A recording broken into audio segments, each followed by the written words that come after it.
tren nació en la época del romanticismo. Aquellos primeros viajes en trenes de vapor estaban llenos de literatura. Eran penosos, renqueantes, lentos, nocturnos, con siluetas misteriosas asomadas en las ventanillas. Hoy el tren se ha llenado de modernidad, pero la rapidez, la comodidad y la puntualidad no restan para nada aquella primitiva sugestión romántica. Y esto para mí es lo más interesante del tren moderno.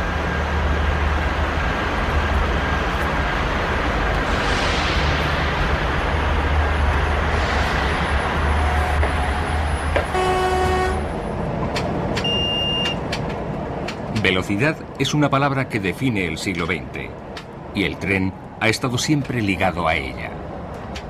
Con el ferrocarril, el reloj, y con él el control del tiempo se introduce en los medios de transporte. Velocidad y tren vienen a ser lo mismo en la segunda mitad de este siglo. En los años 80, con la aparición de nuevos electrotrenes, del talgo pendular y del servicio Intercity, el tópico del viaje interminable que parecía colgado de forma invisible sobre cada vagón, por fin pasa al olvido. Los trenes alcanzan la frontera de los 160 km por hora y el ferrocarril se libera de complejos mirando cara a cara a sus grandes competidores, la carretera y el avión.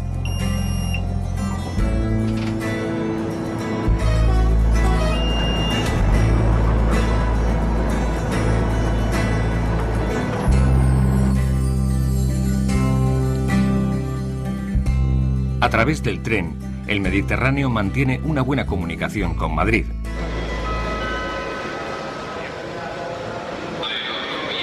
Alicante, Murcia y Valencia se encuentran a menos de 4 horas ferroviarias de la capital. Pero no siempre ha sido así. Habían dos trenes que salían a la misma hora hacia Madrid, uno por vía Albacete y otro vía Cuenca. Salían de aquí aproximadamente sobre las 10 de la mañana. Llegaban a Madrid a las 7 de la tarde, es decir, tiempo 8 o 9 horas, era una salvajada, era lo más rápido que existía en la época, claro. Hoy en día esto se ha suplido pues con este tipo de trenes Intercities, por vía Albacete, que en 4 horas efectúas todo el trayecto. Es ingenuo comparar el ayer y el hoy, pero estos trayectos en el llamado Corredor de Levante son una buena lección para reflexionar sobre la influencia de la velocidad en los trenes. La imagen del tren deteniéndose en todas las estaciones, goteando viajeros poco a poco, ha quedado reducida a los ruidosos camellos de las líneas regionales. Electrotrenes y talgos del servicio Intercity y sobre todo los nuevos Alaris pasan ante ellas velozmente.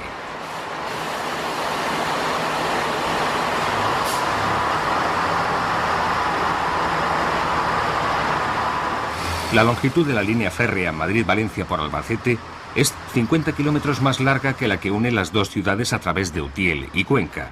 Sin embargo, este recorrido, llamado el directo, se impuso desde el principio. La geografía de este trazado permitía una mayor velocidad.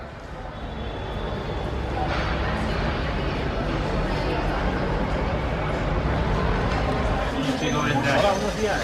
Dígame. Quisiera un billete para el Intercity a Madrid de las 11 en segunda clase. Muy bien.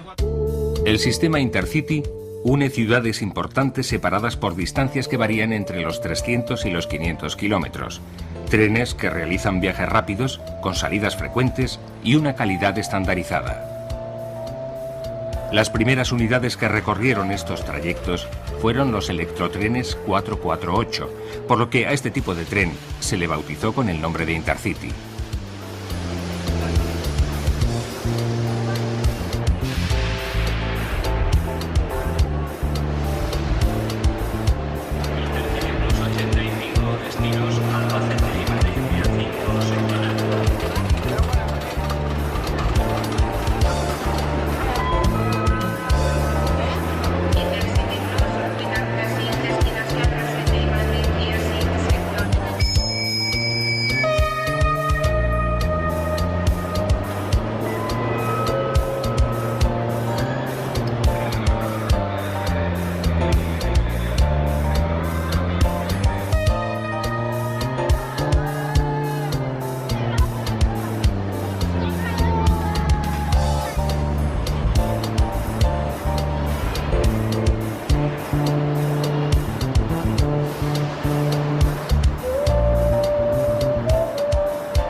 6 trenes unen Madrid y Alicante cada día. El Talgo 3 sigue siendo el más utilizado, aunque se combina con el pendular. En un día de vacaciones, los coches tienen un ambiente especial. El semblante festivo de los viajeros da al tren una imagen alentadora. Caras, gestos y actitudes alejadas de viajes más cotidianos. Sus habituales viajeros son jóvenes, dorados pensionistas camino del descanso o profesionales que muchas de las veces hacen el viaje de ida y vuelta en una jornada, siendo siempre los más madrugadores. El tren se desenvuelve ágil, con un ritmo pausado. Este en concreto no para hasta Albacete, pasada ya la mitad del trayecto. Incluso un peso pesado en la historia del ferrocarril como es Alcázar de San Juan, a veces queda atrás con un simple vistazo. Son líneas con pocas paradas intermedias, variables según los horarios, pero siempre ciudades o núcleos de población importantes. Dentro del vagón, la velocidad se experimenta de forma particular, diferente a la del viaje por carretera. El tren circula a 160 kilómetros por hora, una velocidad que en automóvil se percibe de forma más intensa, más cercana.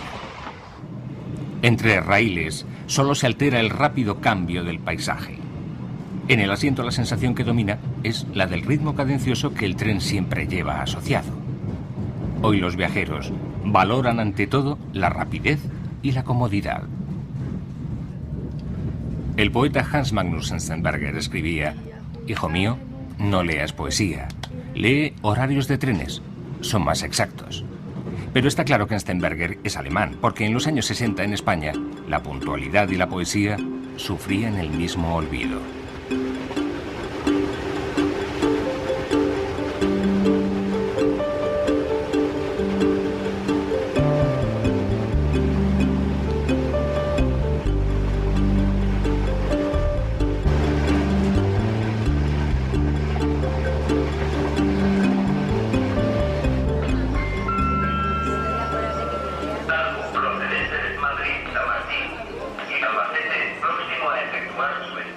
Esta vez, el viaje ha durado 3 horas y 53 minutos, prácticamente lo previsto. El retraso empieza a ser también parte del recuerdo. Todavía algunos saludos y despedidas recuerdan los viajes de siempre, mezclados ahora con ciertos gestos de familiaridad y rutina con el recorrido. Funcional es la mejor forma de definir este viaje. Las vacaciones han comenzado y sin retraso.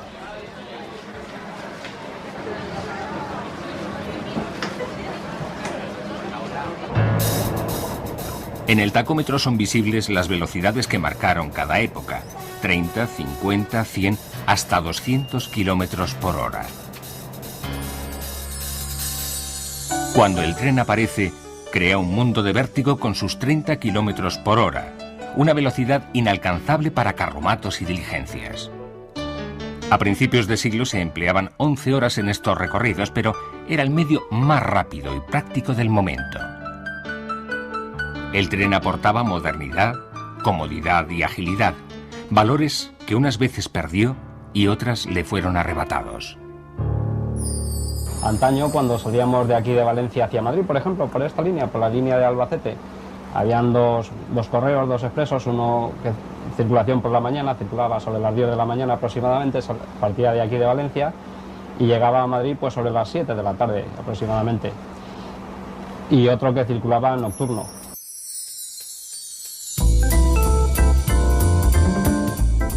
Nueve horas en los años 50, 7 en los 70 y menos de 4 en la actualidad.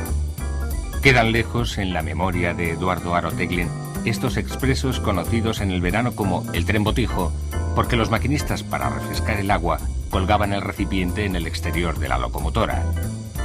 Los viajeros, para refrescarse, debían esperar a las muchas paradas que el tren realizaba. Las estaciones como La Encina o Almansa, que eran paradas comerciales, tanto paradas comerciales como paradas para efectuar a lo mejor algún tipo de operación del tren, salían los aguadores en la estación con botijos y por el precio módico de una peseta o un duro, no recuerdo concretamente la cantidad, al menos sofocaban la sed de los usuarios del tren. Aire acondicionado y un nuevo reto en la duración del viaje: acercarse a las 2 horas. Si los automóviles quedan ya atrás, el avión, que presenta características que le desfavorecen en estos trayectos, no está lejos.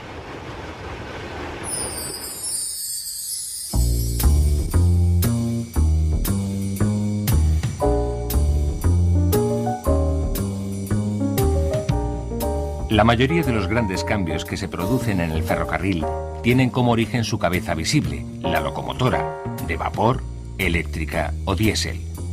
Las primeras locomotoras diésel se utilizaron en España como tractores de maniobras en el puerto de Alicante, pero solo se generaliza su uso a partir de los años 50, cuando las máquinas de vapor dicen adiós a los viejos tender cargados de carbón.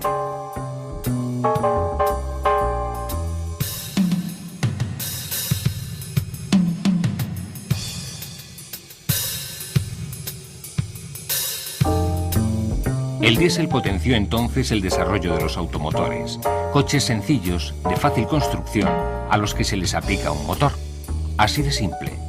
Sus orígenes se remontan a la primera década del siglo, y algunos serían tan populares que se les conocería con nombre propio: el rayo o la barbería. Se popularizaron en los años 30 por ser una alternativa barata y eficaz. La tracción idónea para las pequeñas compañías, principalmente las de vía estrecha, a las que liberaba de las exigentes locomotoras de vapor. Pero la pequeña potencia que les proporcionaba su motor de gasolina limitó sus posibilidades. El motor diésel rompió esa barrera. Los hubo de múltiples tipos y cada línea los empleó según sus posibilidades o conveniencias. Vila, Renault, Maybach o el primero fabricado en España, el zaragozano, según el fabricante que les proporcionara el motor, resultaba un modelo diferente. Un caso especial y entrañable lo encarnaron con los años los ferrobuses, verdaderos predecesores de los cercanías. Trenes de bajo coste y mantenimiento, destinados a servicios cortos en zonas no electrificadas. Aparecen en Valencia y marcaron toda una época en las líneas donde funcionaron.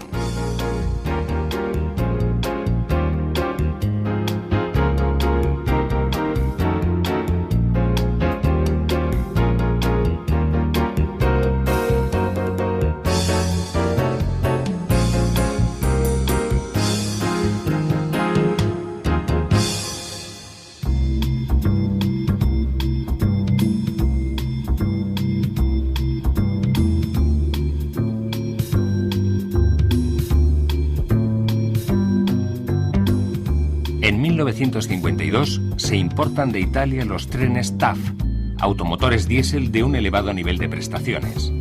Con ellos se confirma el cambio cualitativo del ferrocarril español, iniciado anteriormente con los Talgo y que tendrá una continuación con los TER, lo que desde entonces se conoce como tren rápido de calidad.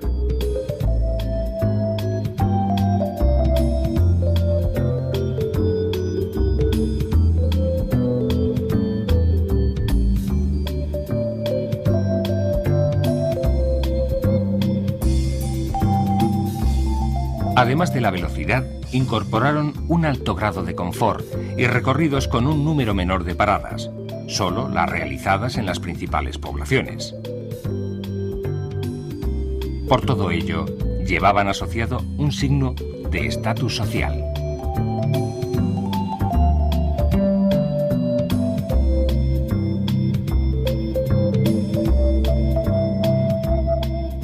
Se recuperan las ideas del bar y del servicio de restaurante, a las que se agrega el aire acondicionado como elemento de comodidad. Formaciones de 3 coches y 2 motores en los extremos. Un tren ligero y reducido, distinto de los largos expresos con sus repletos compartimentos y los paquetes cayendo de los portaequipajes.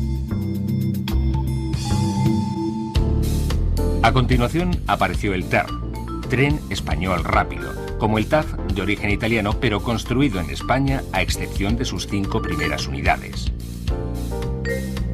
La velocidad máxima con los TAF y los TER ya alcanza los 120 km/h. Es el comienzo de la idea Intercity, aunque aún tardará años en ser llamada así. Tomo muchas veces el tren que va al Mediterráneo, a Castellón, a Valencia, a Alicante. Siempre hay un panorama azul en ese destino. Cuando en Madrid subo al Intercity o al Talgo, sus vagones huelen a mar. Pero esto no es solo producto de la imaginación. Esta conquista de la libertad, el tren moderno la hace muy asequible, muy rápida. Talgo, procedente de Alicante y Madrid-Chamartín, destino Gijón. La imagen de tren rápido, confortable y cómodo en España la representa el Talgo.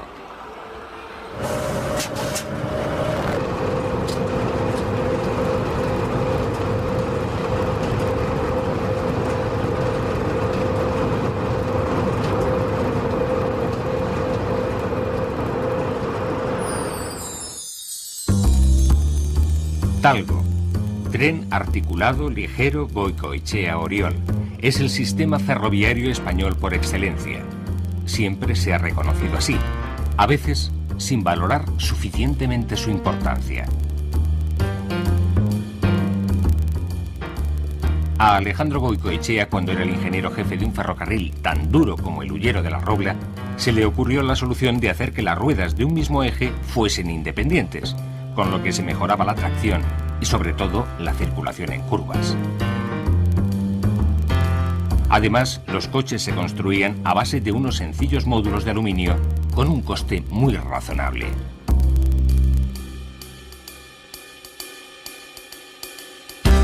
Tras el modelo experimental, el Talgo 1, se fabrican en Estados Unidos 3 formaciones del llamado Talgo 2, la versión comercial.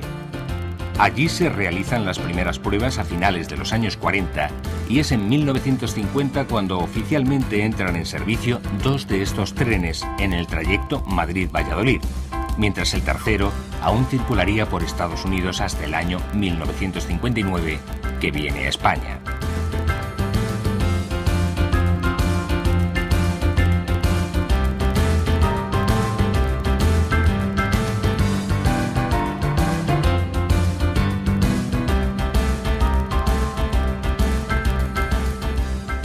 En los años 60 utilizar el Talgo fue un símbolo de lujo y viaje placentero.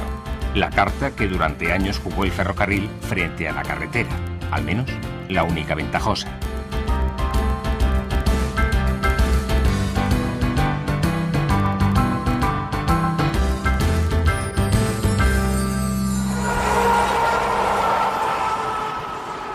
Que estos trenes fueran reversibles dio paso al Talgo 3, que ya alcanzaba los 140 km por hora y podía segregar parte de sus coches.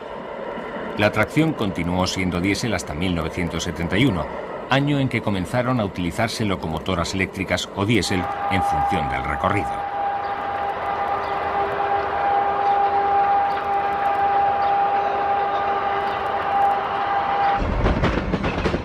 Es la electrificación de la mano de los electrotrenes la que permite un nuevo salto. De 140 se pasa a una velocidad máxima de 160 km por hora. Los trenes eléctricos siempre han estado en primera línea en cuanto a velocidad se refiere.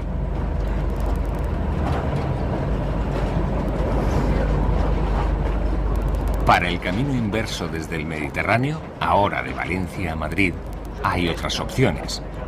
Esta del electrotren y la de la Laris, la nueva composición que pronto asumirá la totalidad del servicio.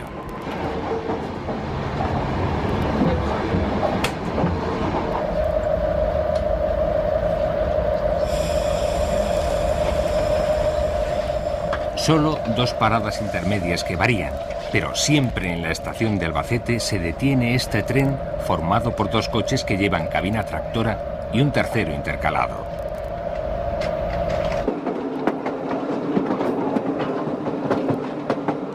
Los pasajeros dentro viajan con calma y confianza. El paisaje no es el único entretenimiento. La cafetería sigue prestando ese carácter sociable que siempre distinguió al tren, al que se ha dotado de teléfono público para cerrar la comunicación dentro de la comunicación, que con el tren se inició el siglo pasado. Un tiempo en el que el objetivo del tren era unir el mayor número de poblaciones, dando servicio a la industria y comercio de cada región, lo que desarrolló este medio de transporte tan innovador. Mira que te has dejado la cadena.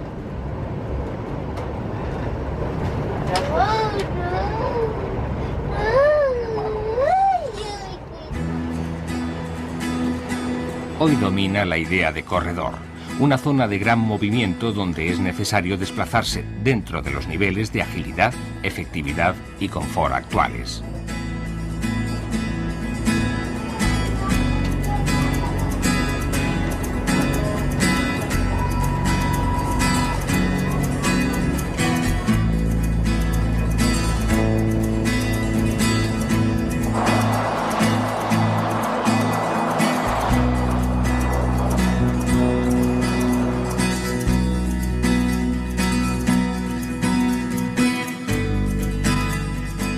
Las películas del vídeo hacen posible la idea tan extendida de confort igual a entretenimiento. La frecuencia de servicios y la puntualidad en las llegadas reflejan la agilidad y efectividad exigidas.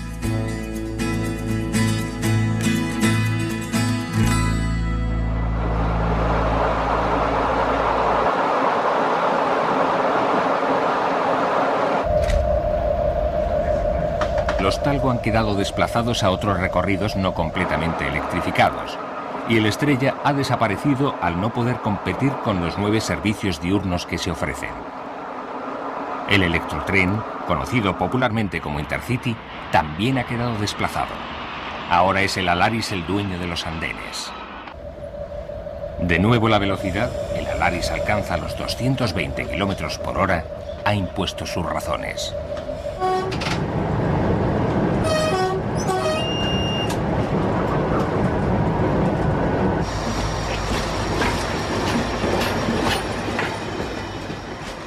El corredor de Levante engloba, además de las conexiones de Madrid con Alicante y Valencia, las de la capital con Murcia.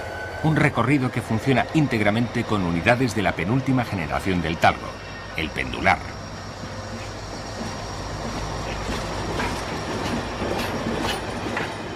El Talgo pendular introduce, como no, una innovación técnica importante. Eleva el plano de suspensión por encima del centro de gravedad, con lo que los coches se inclinan en las curvas de forma natural. El sistema pendular, proporcionando mayor comodidad, da una nueva inyección a los trenes en su lucha con la velocidad. El tradicional vestuario rojo y plata de los Talgo, casi como si se tratara de argot torero, dejó paso a los colores azul y blanco, solo disimulados por una banda amarilla para circular por vías AVE. Veloz, seguro, fiable. ¿El futuro va a depender solo de la velocidad o también de la personalidad?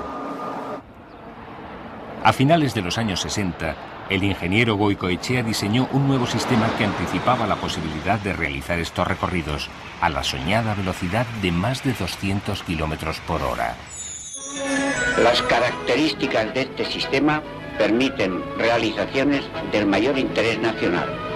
Pongamos como ejemplo la conexión Madrid al Mediterráneo, trayecto que puede ser realizado en menos de 2 horas. La llave estaba y está en la infraestructura. Por dónde correr es tan importante como con qué hacerlo.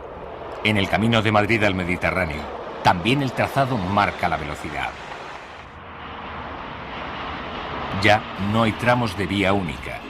Desdoblada totalmente la línea y realizadas mejoras en el trazado, estos nuevos trenes incorporados al servicio desde febrero del 99 permiten reducir la duración del viaje a tan solo 3 horas y media. Los Alaris, trenes fabricados en Barcelona por un consorcio de Fiat y Alstom. Un nuevo tren para un concepto de viaje que sigue la estela del AVE y del Euromed. La composición de 3 coches, 1 de preferente y 2 de turista, recorre la Huerta Valenciana a una velocidad que a veces alcanza los 220 km por hora. La adecuación de todo el trazado para esta velocidad acercará los horarios a esas utópicas 2 horas en un futuro más o menos económicamente lejano.